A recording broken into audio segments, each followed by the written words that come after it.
back. So we're going to look at free agency. I don't know who's going to come on or who's not going to come on. I want to try to get Tim York on for sure.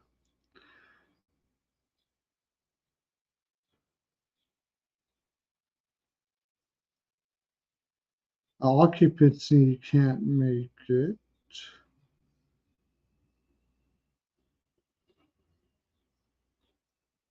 Hey, how you doing, everybody? Now we're looking at free agency. For the love of God, everybody makes fun of my Hartford hat. I'm a Hartford guy. If Hartford were to come back in the NHL, I would be there in a heartbeat. I'm an Oilers fan, and so let's start there. Let's start there. Let's start with the Oilers. Now that we still have cap friendly for like an hour, apparently, it's going to get rid of it. Um, I love the Arvidsson move. I I'm afraid about his injuries and all that kind of stuff like that. But that guy is like the two-way forward that they needed all day. Beautiful move. It's a move of a team that is paying attention to analytics.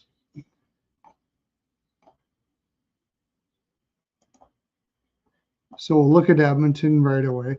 I already looked. If you look at my previous posts, um, I already was on here earlier. I went through a lot of teams already.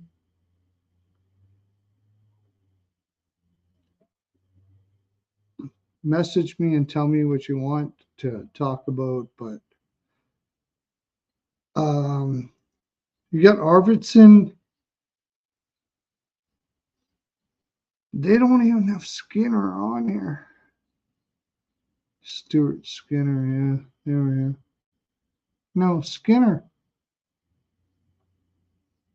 He's a left winger. So I don't know why they don't have it on cap friendly, but it would be Hopkins, McDavid, Hyman, Vander Kane. Forget about Vander Kane. Skinner, Draisaitl, and Arvidsson. Defensive uh, player that is very, very good. And then you'd have Holloway if they do sign Henrique. Oh no, they got Skinner on the third line. You can't put Skinner on the third line, man. There's no way. No way. Skinner on the third line is stupid. You're not doing that shit. Um, They'd be Arvidsson, Henrique, Holloway. Really good line. The Oilers did well. They didn't pay much. They got some pretty damn good players. I definitely like the way what they did. If you disagree with me in anything I'm telling you right now, just comment in the comment section and we'll talk about it. Canada Day here. Just got home. Had a few, but that's all right. We're looking at what every team did in the NHL and what I think about it. Because that's what I do. I don't care what anybody else thinks about it. I only care about what I think about it. So starting the top. Washington Capitals did some good work here.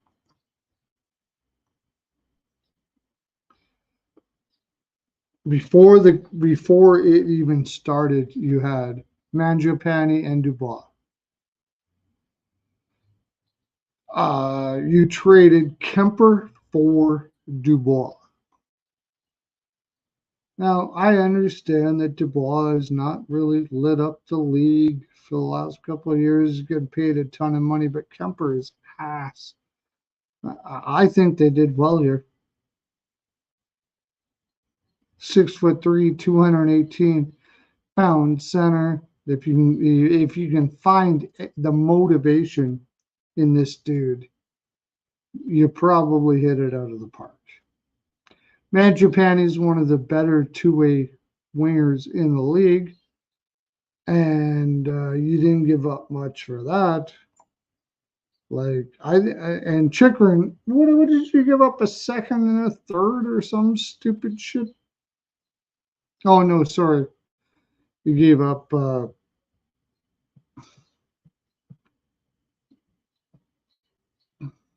Who the heck was it? Jensen. Gave up Jensen and a third for a younger version of Jensen. I think you did pretty good. Washington did always well. They always do well, and they did well.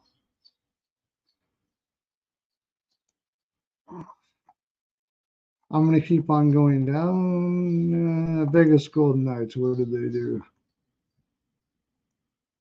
Didn't do much. But they did huge, actually. How do you get Alexander Holtz for a second round pick? How in the world does that happen? I don't get it. I have no idea. He obviously wants to get paid shitloads or something. I don't know. That was an amazing pickup by Vegas. It's so amazing of a pickup. I start to wonder if there's something underlying going on here. Like, I almost kind of wonder if there's some mob stuff going on. That was a terrible trade, like absolutely terrible trade. I don't get it. I don't know why, but they did it, and that's what Vegas does. They just keep on getting players, and it doesn't seem to matter why. Like, you don't even think about how do you get like a second and a third. Okay, let me look at this trade.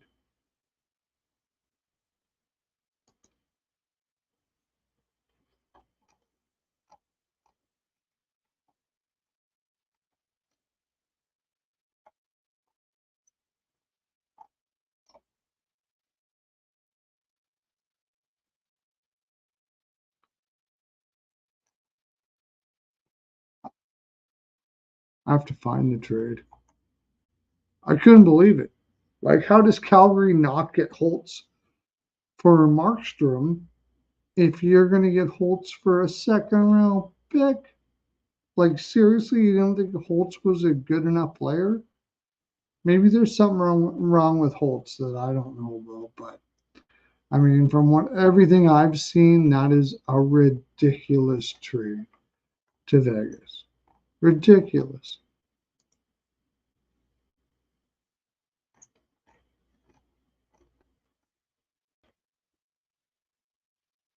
I can't even imagine. Like, it's the best trade, definitely. Well, probably the best trade of the day or close to it, but get Holtz for a second and a third.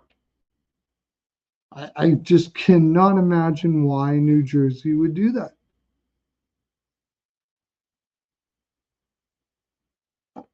Besides, maybe he wanted max money, or maybe he wanted out. Maybe behind the scenes, he said, I'm not going to be able to make a play here, so I want to be a top six. And I'm thinking that Holt said that I wanted a trade. It's the only thing I could make sense of it. But why wouldn't more of the league be going on Holtz? Just ended up going to Vegas, just boom, like that, for virtually nothing. Let's see what I get for Holtz. If you're watching right now, tell me what Vegas got for, or what Vegas gave up for Holtz, because I'm about to go all the way down the freaking Skinner.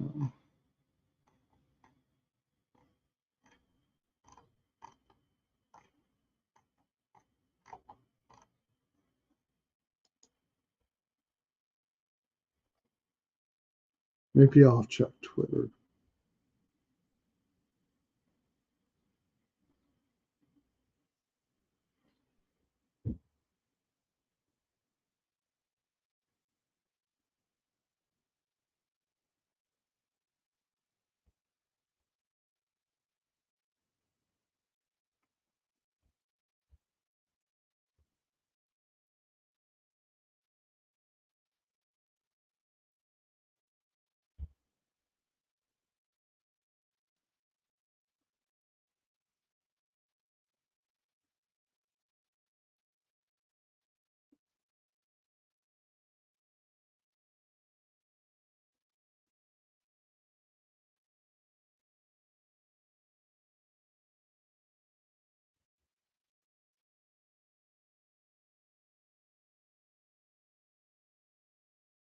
Yeah, I'm not seeing the trade. So somebody tell me what the trade was. I know it was like brutal. I have no idea how you give up Holtz for what they gave up. Um, it's ridiculous. Seriously. So Vegas got Samsonov, and in this case, I would say that's probably a good signing because they got Sean Burke there, who is like the goaltender freaking guru that makes everybody look like a good goaltender. When they won the cup, they had Hill and they had Thompson, but mostly they had Hill. Hill didn't make it in any other organization. As soon as he got to freaking Arizona, all of a sudden he's the shit. I wouldn't be surprised if Samsonov becomes the shit here in Arizona. They're great at goaltenders. They know it. I can't explain it, but the fact of the matter is every time a goaltender goes to Arizona, if he sucked before, he's going to be good. So there's probably a really good move. There was this idea that Pinto is asking for a trade. He hasn't officially asked for a trade, according to like Saravelli.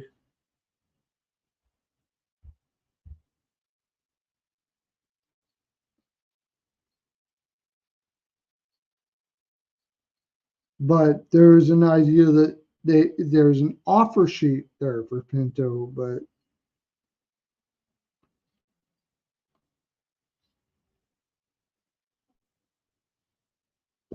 he hasn't asked for a trade.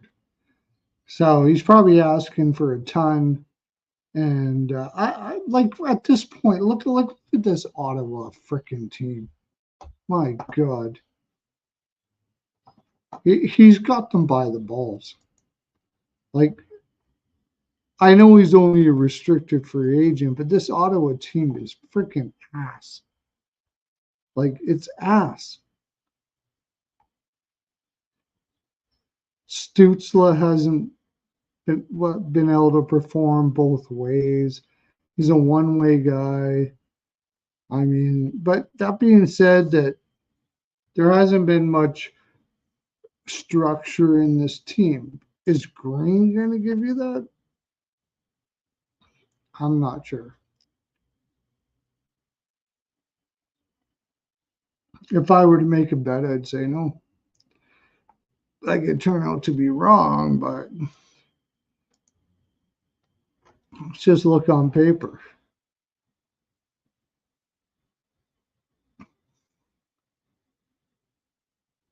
Pinto is an RFA. He probably wants to get paid like a second line center. And he's probably looking long term. So you're looking at $6 to $7 million, six for sure, on a long term deal. He obviously doesn't want to sign a show me contract here, and there's a good reason for that because Norris is injured all the freaking time. And he's probably better than Norris to begin with. So he's probably looking for a long term, put it in my pocket, and I'll play for you contract. And Ottawa's like, well, I don't know what they have no choice. They're going to sign him up. Uh, Depends on the price, though. Pinto's probably looking for 7 for 8. He's the second line center on this team. Norris is like not there, barely. So if you're not going to pay me that, then I'll move on. I won't sign anything, and I'll become a free agent. What are you going to do? This Ottawa team is absolutely fucked. Sorry to tell you, they're screwed. Um, I'm sure Claude Giroux is like wishing he never spent money to go to Ottawa because he was closer to home. Maybe he did. Maybe he's fine with it. But if he is fine with it, it's just because he doesn't care if he wins or not. Because this team ain't going nowhere. It's not going anywhere.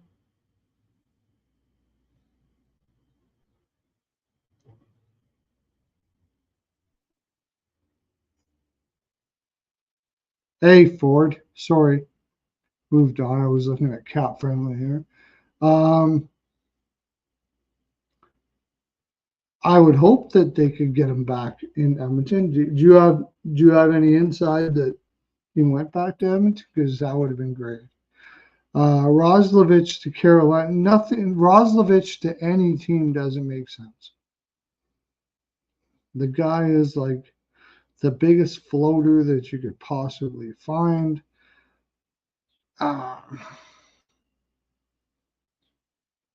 It's hard to find a spot on the roster that makes sense for Roslovich. He's just a floater.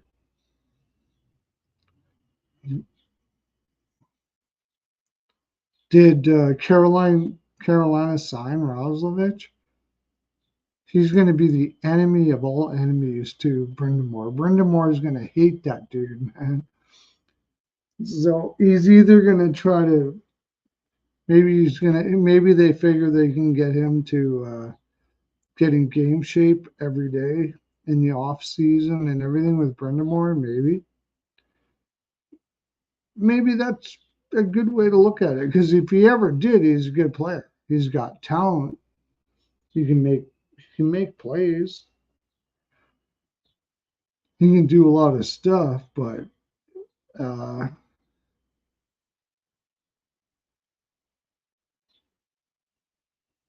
2 years at 3 AV, that's fine. I would do that all day.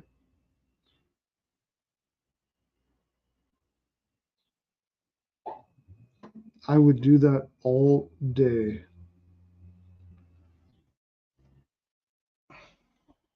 Carolina signed him. I guess they must figure that Brendan Moore will get the best out of this kid. And if anybody that could do it, it would probably be Brendan Moore. And if he can bring out the desire and the work ethic, that like he's totally got talent. No doubt about it. Roslovic is about as talented as you're going to find, but his heart and his desire is very low. Might be the perfect place for him, because Brindamore is not gonna stand for that. Like, so you're going to a team where Brindamore is going to be like riding you every freaking day. There's no excuse to not come into camp out of shape. There's no excuse to not put your effort every day towards the system that he puts in place. Maybe that's what he needs. And you're only spending 1.5 on him to see if Brindamore can get that out of him. I don't think that's a bad contract for sure. Love the Henri contract. Love it. Love it, love it, love it. Um, Arvidsson as well for Edmonton. If he can stay healthy, my gosh, he's one of the best two-way players in the wingers in the game when he's healthy. Problem is he can't stay healthy. Hopefully he can. Um, Skinner at $3 million. I play him with McDavid. McDavid is one of the best two-way players in the game. And Hyman, I mean, man, it's asking a lot for McDavid to play with Hyman and Skinner, though, because Hyman doesn't even pay attention to defense in the offensive zone. He doesn't even have a clue what you're supposed to do there. The good thing is McDavid doesn't want him to. He just wants him to get to a point so he can bank it off of him and put it in net. But Hyman is a terrible defensive player. Terrible. So when I say that a player is a terrible defensive player, people will often say, well, they blocked this shot and they blocked that. No. The greatest defensive players that has ever played the game, Bergeron. Let's go with Bergeron. He barely blocked shots. And there was a reason for that. Because he didn't have to. He didn't have to. He wasn't in his own zone a lot of the time. And even if he was in his own zone, he was making sure that it didn't go back to the point. That's the way the game is played now in the NHL.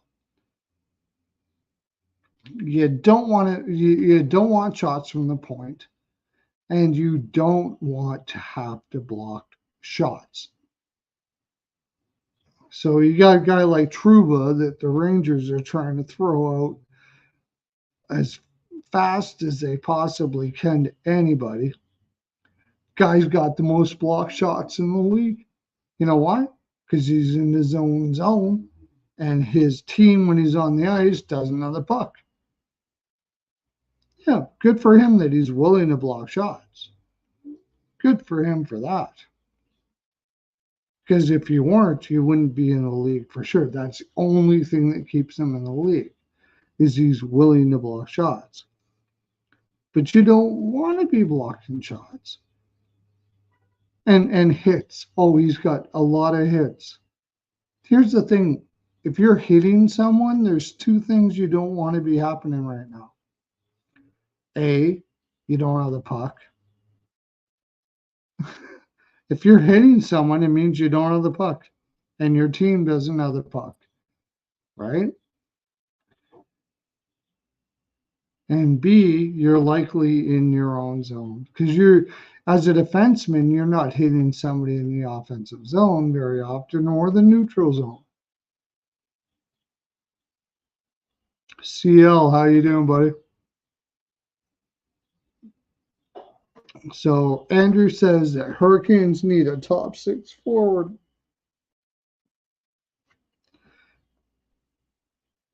And they let Gunther go. I don't know what's going on with the Hurricanes. You let Pesce go. I mean, good offensive guy, not a great defensive guy. Shea.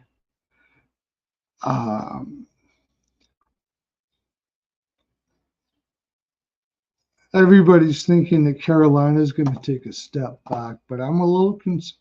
I'm not so sure about that. Let's look at Carolina. I'll bring them up here on Cap Friendly for the last night that I can do that.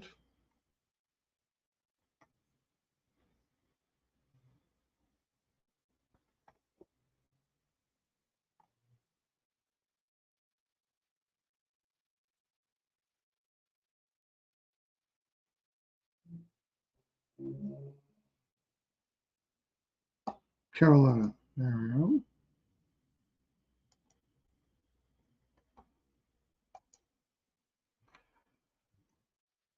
So they let Pesce go and they let Shea go. And they brought in Gostisbehere. which I don't think was a bad move. And Sean Walker. You got Chatfield, you got Orlov.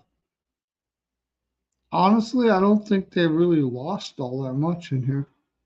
They paid 3.6 for Walker for till 2029.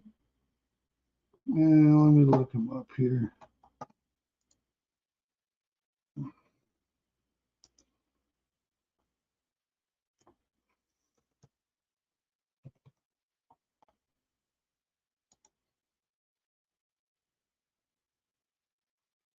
Yeah, damn good defenseman. I think they did well there.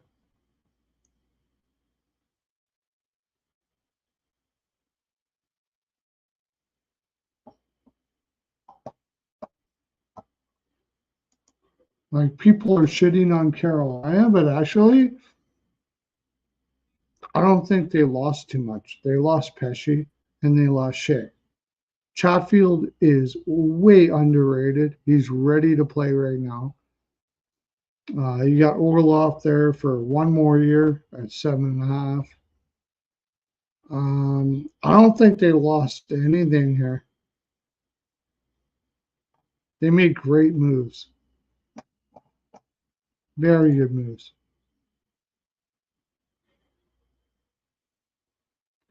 Yeah, Tuvo was tough. I'll go back to Carolina. Sorry about that, Andrew. Didn't see that right away because I was on cap friendly. So you got Svechnikov, Aho, and Jarvis. Yeah, you got to find something better than Martin. But I understand why they let Tuvo go. He's injured most of the time. He's a playmaker. He's very perimeter. Like I totally get that. Um, and they got cap space, so I wouldn't be surprised if they grab another winger. But it's going to be interesting to see what Teravainen will do there in Chicago. That's for sure.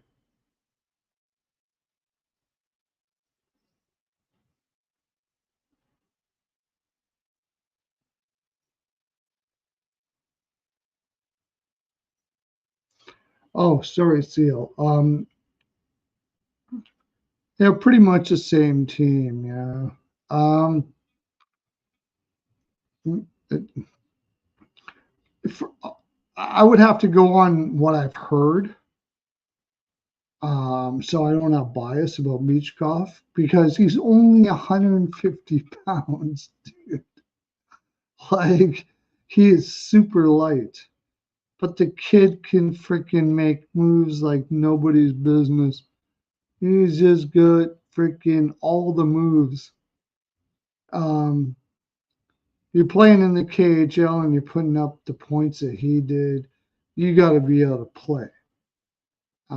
This guy thinks the game on a level that you don't see too often, but he's really small. He's not big at all. Like he's very small. He's very light. And there you got guys like Goudreau that are able to do well in that situation. I mean, he's a little heavier than Michkov, but the question is, can this guy freaking play? I think he has to gain weight, but you don't want to gain weight to the point that you can't do what you've already done. I mean, Michkov makes plays that are just stupid. Like you can't even. Other people watch him like he kind of reminds me of Datsuk back in the day. The guy runs the puck. When he's got the puck on the stick, you ain't getting it off of him. Unless you hit him, and that's very hard to do. And I'm not saying that he is this guy. I'm not saying that.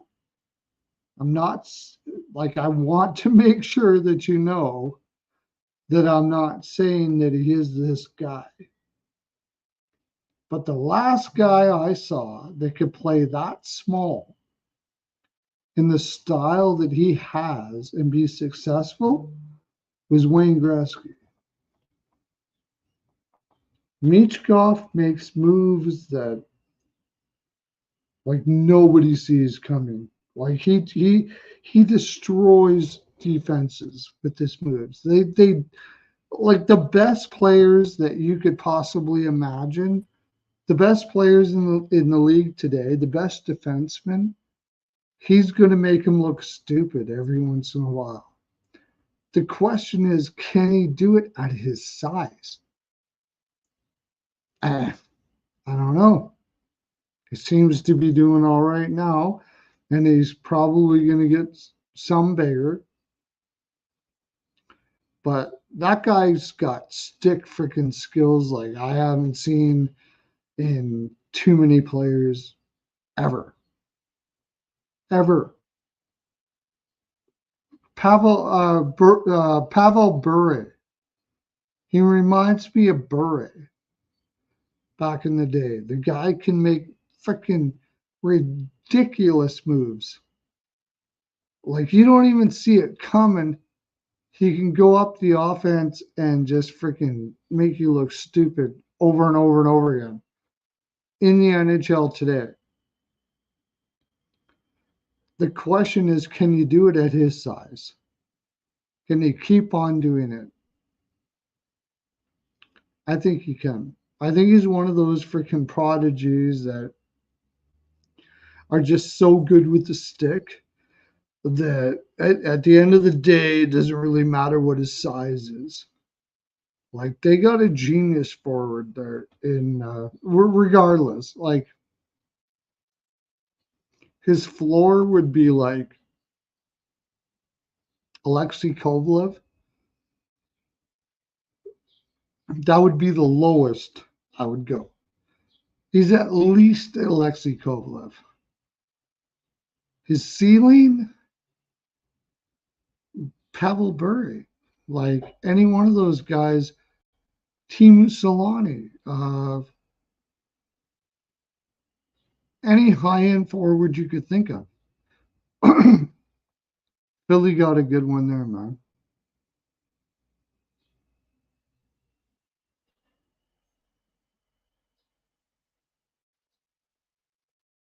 Got a Klingberg update.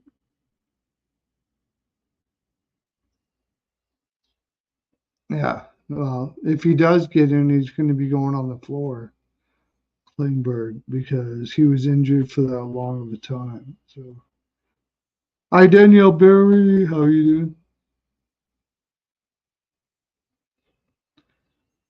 doing? Do I think they go after Atkinson? Are you talking about Chicago here, Andrew? I'm sorry. Please forgive me. I can't remember what fan you are. Are you talking about Chicago? I would say, yeah. Going by the conversation, I would say that they would go after Atkinson. Why not? Oh, Carolina. Oh, you're a Carolina fan. Yeah, they like to find their cheap guys, so maybe they would do that. Maybe. I'm not sure that you're getting much out of Atkinson now at this stage of his career, so I wouldn't be paying much more than 2.5, something like that. I think he ends up going to a bottom dweller to try to add some offense where they don't have any offense, like a team like Chicago or I would say San Jose, but they don't like they like their players all to be two-way players, or maybe find a spot on like the Islanders. The Islanders wouldn't surprise me. They need to be able to score goals, so they could throw them out 10, 12 minutes a night and just shoot away. But I don't. I think he'd be lost in Carolina. Carolina plays a man-on-man defense that is like really tough to play. Atkinson would not be able to keep up with that at all. Most players wouldn't. Honestly, as much as I love Brindamore,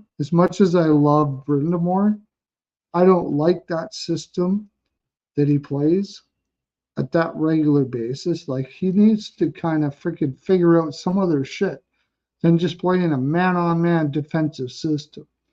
He's killing his guys. That's the reason why I haven't taken Carolina to win a cup or get past the second round for the last 3 or 4 years. Because he's asking his guys to be fucking robots. Yeah, it's stupid. Like, switch it up a little bit. Have a 1-3-1, have a 1-2-1, have a man on man. But it's man on man every single day. I'll tell you right now, if Svechnikov was in another team, most other teams, he'd be a 50-goal scorer, no doubt about it. No doubt about it. Any team that doesn't play a man-on-man like that, which like there really isn't too many teams that do, he'd be over 50 goals every single season. The problem is, when you're playing a man-on-man, you're so tired by the time you get to the offensive zone that it's hard to get your shot off. And that's the reason why Carolina just has tons of shots on net. They outshoot their opponent, and Brindy, and by the way, Stevie Y and Brenda Moore are my two favorite humans that are males in the land. Okay, I hate saying this about Brindy.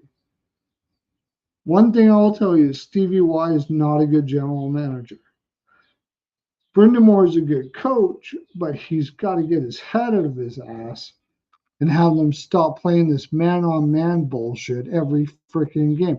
He wants to build a machine team that, like, you would have to be the most athletically fit and just donate your life to every moment to try to do this system for 82 games in the playoffs. It ain't happening. That's the reason why I haven't taken Carolina to win a cup, get past the second round.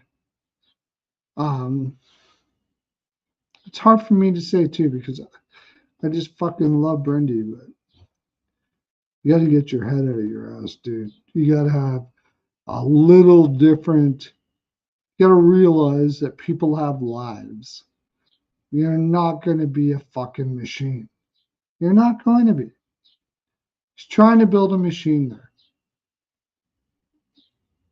If you win a cup on that man-on-man system, you have, like, you don't have children.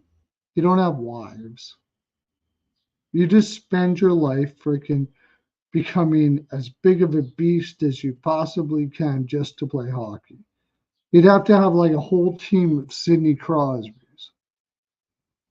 That's what you would have to win a cup there. Carolina ain't winning a cup, especially without goaltending too. I mean, they also have a general manager now. Waddell's gone, and I can't remember the new guy.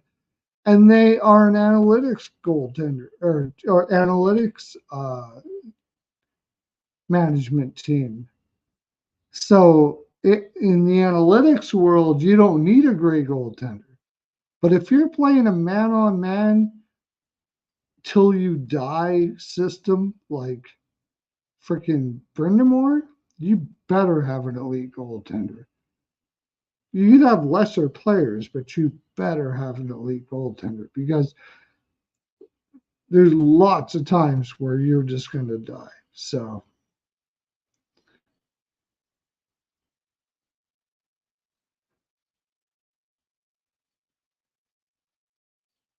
what are you seeing, CL? Didn't have much of a chance.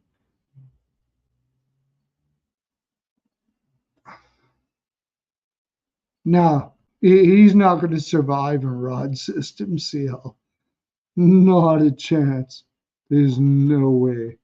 Atkinson would die a quick death playing Brindamore's system. There's no way he's going to be able to play that system.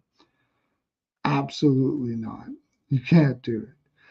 If I were him, I would go to like a team like Chicago where you could just get fed by Bedard. San Jose's made some great moves. The only thing is they're an analytics team, so I doubt they would take Atkinson.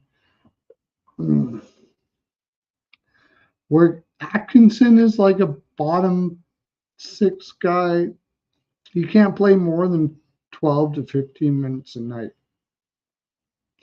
But he's got a wicked shot. So where could he go? He's got a wicked. He still has the same shot he always had. But he can't play more than 10 to 15 minutes a night, something like that. So he's got to go to a team that needs some bottom six scoring and has a lot of good defense and defensive forwards to make up for the fact that he can't do shit. Like, he cannot. Like, there is nothing in Atkinson's. Only thing the Atkinson can do is get into a spot and shoot. He has no idea about any defensive systems whatsoever. He's not the brightest guy on the board. Okay. From the offensive blue line in, he's okay. He's good. He's good. After that, he doesn't even know what he's doing after that. He doesn't have a clue. He's probably on his ass somewhere on the corner. So, you got to look for a team that really, really, really, really needs offense to take a guy like Atkinson. And hopefully they have a team that can support the fact that he can't do much else. It's kind of hard to find. I don't even know who I would take there.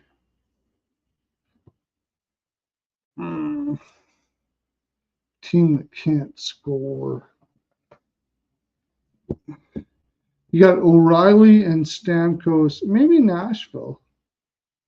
You might be able to go to Nashville.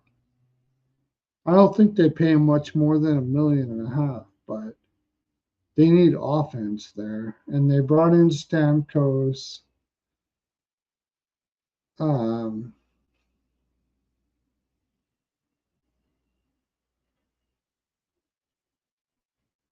Yeah, I would say maybe Nashville, but it wouldn't be much more than $1.5 million. You can go to Winnipeg.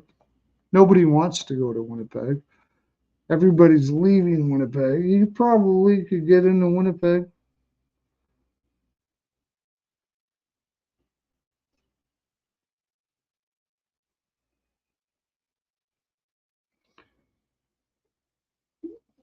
Like he couldn't do last year, but it was with Philly. What does that mean?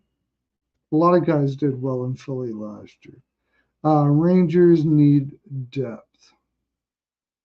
They need two-way depth. And I think they made a really good move. If I remember correctly.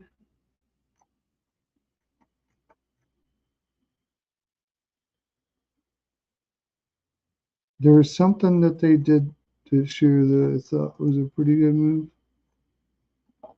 Or maybe it's one that I wanted them to make. Oh, they got Riley Smith. Yeah. Not the greatest.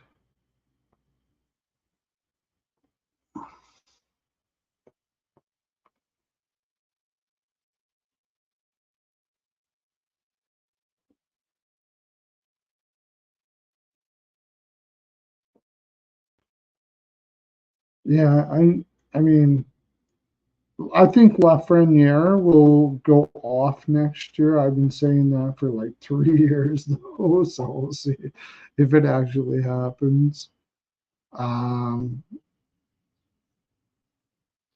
It's not a bad lineup.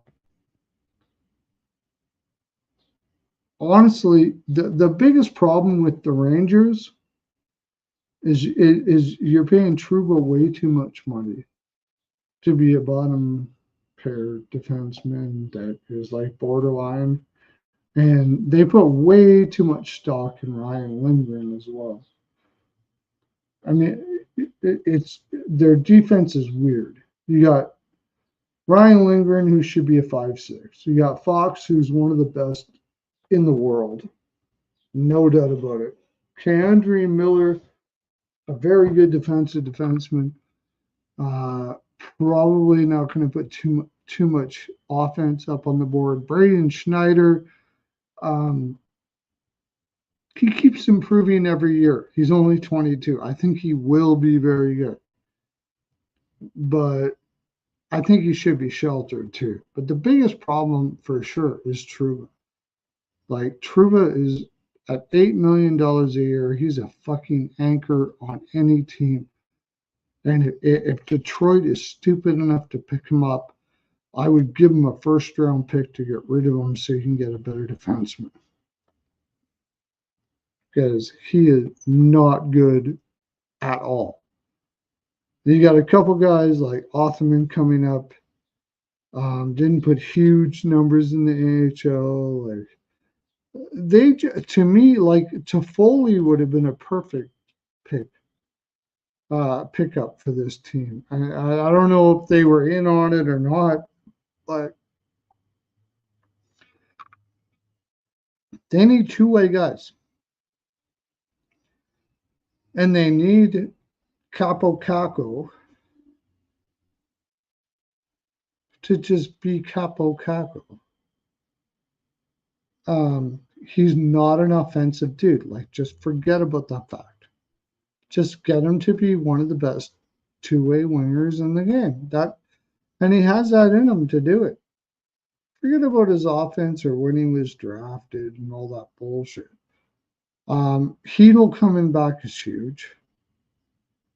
And of course, you got just Sturkin and, Quick coming back, which is cool. But to me, the anchor on this freaking lineup is Trouba. You're paying him way too much money to do stupid shit. Hey, Jared, how you doing, buddy? All right, I'll keep on going down the lineups. I gotta get you guys. I don't know.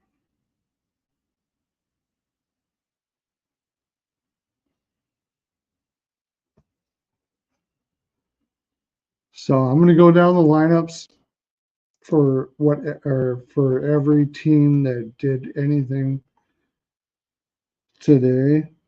I think I already did. I'm going to start from the bottom. I'm going to start from the teams that Anaheim didn't do shit.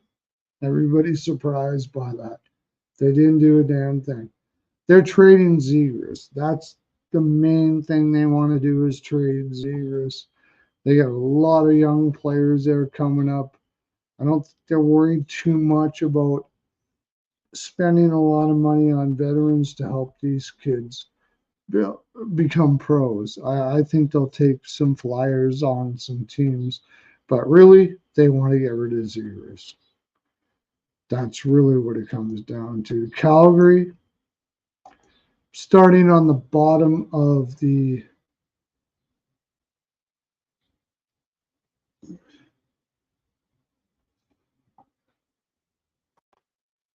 I'm starting on the bottom of the salary cap. So like Calgary has like tons of cap space. Here's the thing though. Nobody wants to go to Calgary. Nobody in the land wants to go to Calgary. So they got to draft themselves out of this problem. Now, that being said, I like the ball move. I was one of the few people that thought that they won the trade with the Markstrom trade. I can't see how you're going to put Wolf out there every night, freaking 23-year-old kid. I love the kid. He's going to be a good player, but I imagine they'll find another goaltender besides Vladar to back him up because Vladar is horrible. I would hope so, anyways. But I like the ball move. Ball is only 24 years old. He's 6'6", 216, and he's putting up well above average defensive numbers. Um, he doesn't play huge to his size like people want to see him play, but he's got a good stick. He takes up room, and he could still get meaner yet. We don't know. Doesn't seem to be his MO, but I really do like that move, to tell you the honest truth. And I hate fucking Calgary. I fucking hate them. I'm an Oilers fan. Besides that, they got Anthony Mata, good two-way guy if he can stay healthy. He's big, he's strong, doesn't play that way. Another one of those guys. Doesn't play to his size, and he's injured a lot. But when he's on the ice, he actually is a really good two-way winger. So at 3.5, I don't mind the pick. I don't mind it. Is Calgary gonna make the playoffs next year? Not a fucking chance, buddy.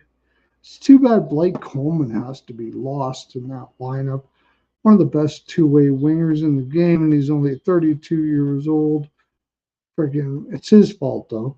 He signed long term with Calgary, and like that's a really stupid move. You never want to sign long term with Calgary. There's a few things in life that you need to know. If your son is playing in the NHL or could make it to the NHL, and you're listening to an agent and they say Calgary would like to sign you to blah blah blah blah blah, you can tell them to go fuck themselves. You never sign with Calgary. Calgary's a horrible organization. And we'll go to the Detroit Red Wings, making more weird moves. Detroit makes the weirdest moves in the land. They bring Kane back. Why? I have no idea. Because he wants to, I guess. At $4 million, this is a guy that can. He can't. I love Patrick. Like, I don't want to disrespect the dude. He's the best, maybe the best American-born NHL player of all time. But the dude is not what he was. Okay. Um, he basically has no gumption through the neutral zone or in the defensive zone. All he cares about is passing the puck. He's basically a power play specialist right now. And you're paying him $4 million a year. I think that's a way overpay.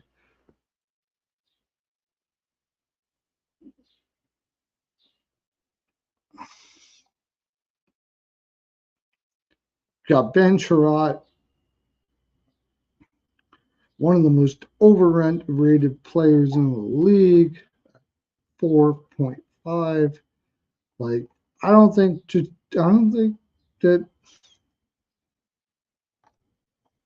Eiserman did anything here. So, but on the positive side of things, Raymond's going to be a year older. He had a great year. He could become like dynamite. Um, I like Rasmussen quite a bit. Big dude, can play both ways, and he's pretty huge.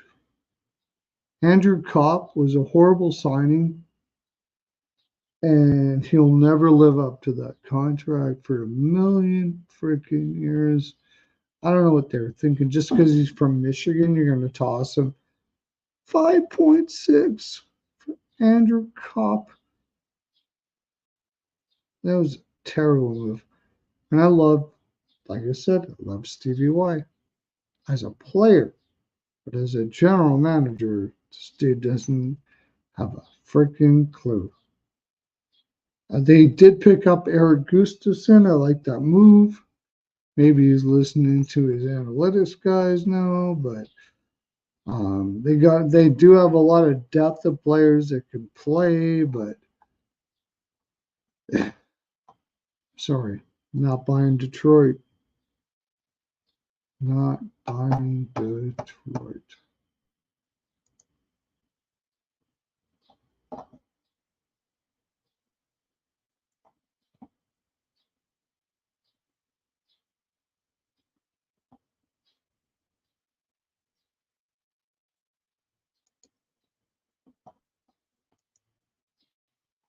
Who's next? Going from bottom to top. Buffalo Sabres. Basically didn't do anything.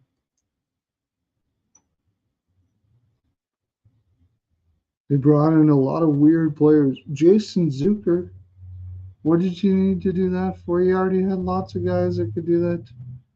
Zach Benson could easily do that. I don't get that move at all. It was only for 1 year. You got a bunch of small forwards. That's the problem. Besides Tuck, Thompson, brought in another Zucker small. Jack Quinn is on the small side, but he's got a great shot. I mean, they got a lot of raw guys here. Benson, Krebs.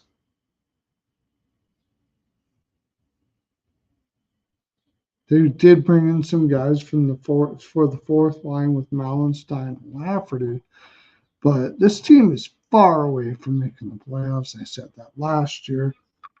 I found it funny there was a whole bunch of quote unquote experts picking the Sabres to make the playoffs last year. I have no idea where they got that from, and they ain't making the playoffs next year either.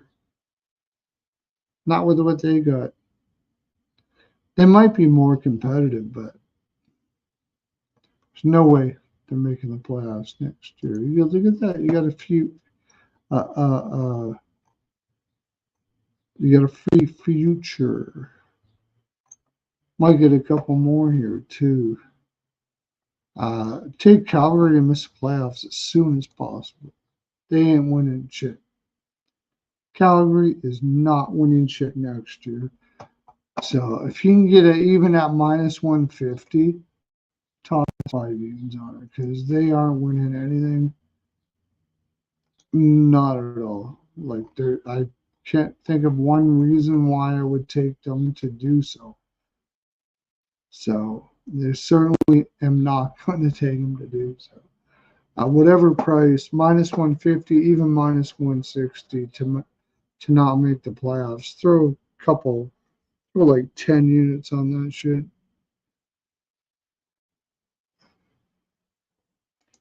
Utah made a big freaking movement.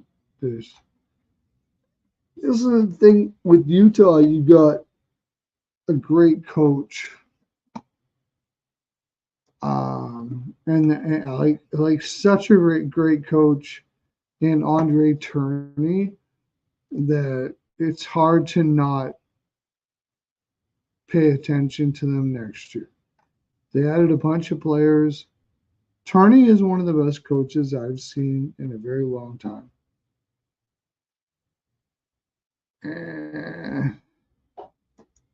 And I mean, he almost got him in last year. And they'll say, well, goaltending, blah, blah, blah. No, sorry.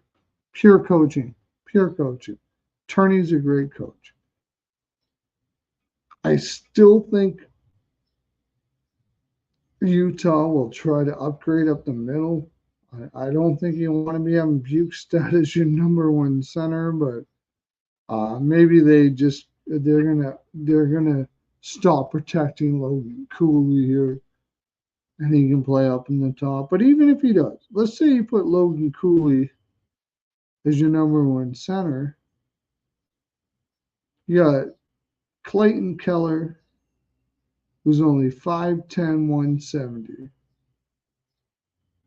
Nick Schmaltz, a light 6 foot. And Cooley, I could remember, is a very slight fellow as well. Yeah, it's a pretty small line. So I don't know how that's going to work out. Um, I think you probably put Barrett Hayton up there. I think Bukestad pretty much is just fortunate that he's played on a bad team. He shouldn't be up there at all.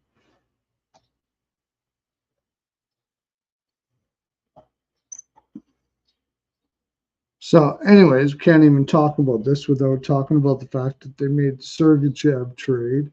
Everybody saw that coming. Um, they got quite a few Russians coming in too as prospects.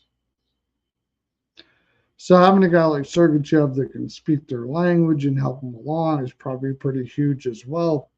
But honestly, they just got the better of the deal.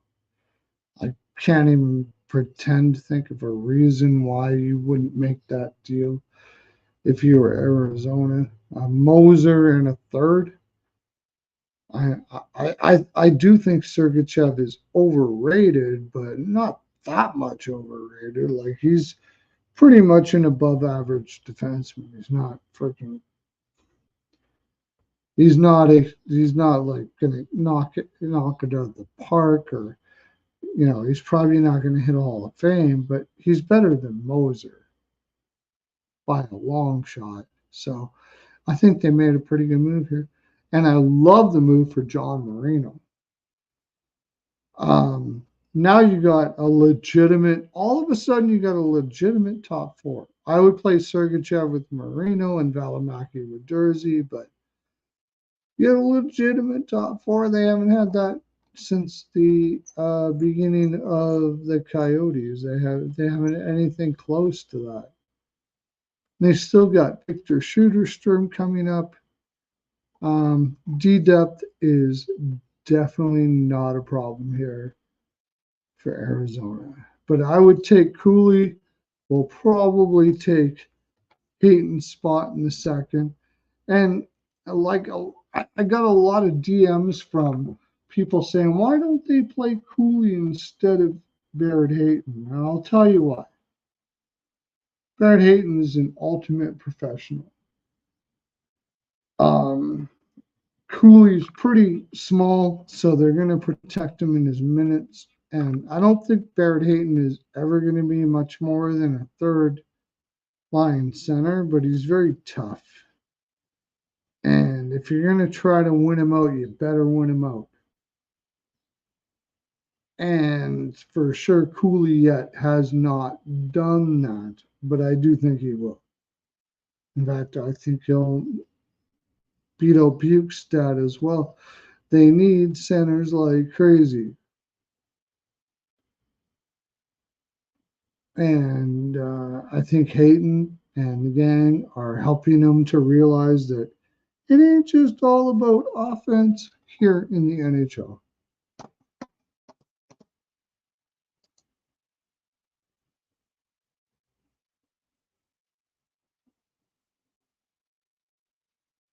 Hey, Jared, how you doing, buddy? What do you want to talk about?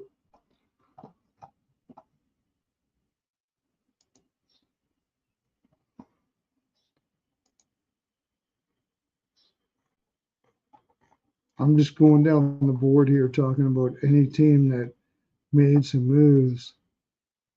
What did the Blues do?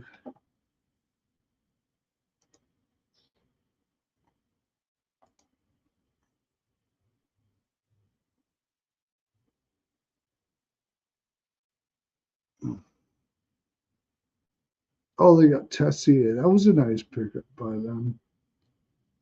I like that move.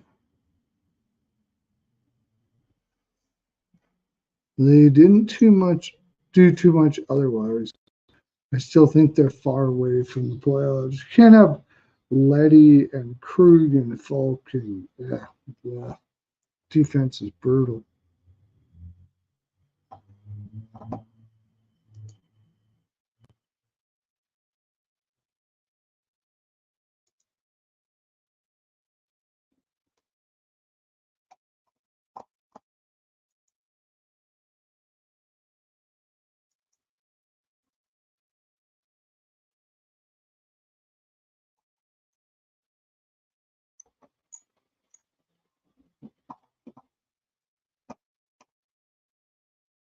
All right, going down the teams. Got to be more interesting than St. Louis. St. Louis didn't do all that much.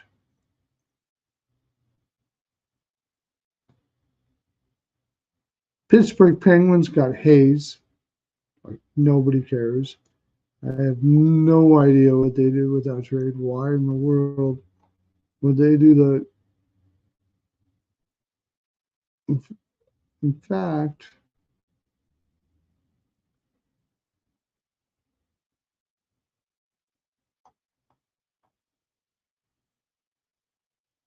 Kevin Hayes, left wing, fourth line left wing. That's about right.